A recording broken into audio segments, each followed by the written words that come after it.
కమ్మగున్న పళ్ళెంతో అతిశయం, ఆ సీతాకోక చిలక ఒళ్ళెంతో అతిశయం,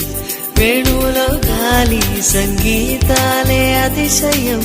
గురువెవ్వరు లేని కోయిల పాటే అతిశయం, అతిశయమే అచ్చెరు వందే నీవేనా అతిశయం, గిరులు ఈ తరులు ఏ ఝరులు లేనప్పుడు ముందున్న ప్రేమేగా అతిశయం. 16 ప్రయాణ పరువల్లో అందరికీ పుట్టేటి ప్రేమే